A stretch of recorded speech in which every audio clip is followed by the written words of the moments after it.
Good day, AP Biology students. Welcome to video lecture episode 13. Today we're going to continue in chapter 32. We're going to start on slide 20 talking about balancing heat loss and gain. Organisms exchange heat by four physical processes, and those are radiation, evaporation, convection, and conduction. Now if you look at slide 20, you'll see there's an image with a lizard on there that labels where those four forms of heat exchange occur and just arrows indicating how there's traveling of the heat. Alright? Now, let's go to slide 21. Five adaptations for thermoregulation are as follows. Insulation, such as skin, feather, fur, blubber.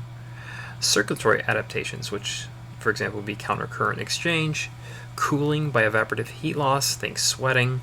Behavioral responses, such as shivering. Adjusting metabolic heat production, such as antifreeze. Alright.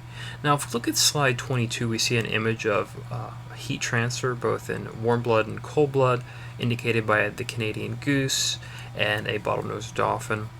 On slide 23, we just see another image representing sweating and shivering, some examples of heat transfer. Now let's go to slide 24 and let's talk about energy use, and then we'll look at slide 25 for the image representing the concepts that we'll be covering on this slide here. So on energy use, we got some terms to first go over. Metabolic rate, basal metabolic rate, and standard metabolic rate. So metabolic rate is the amount of energy an animal uses in a unit of time.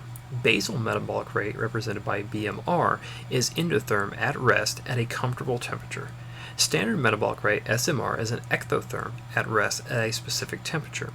And lastly, we'll go ahead and conclude this with just one other thing to mention. Ectotherms have much lower metabolic rates than endotherms of a comparable size. And if you look on slide 25, it just shows the relationship, showing an example of BMR and how different animals experience this based on body size.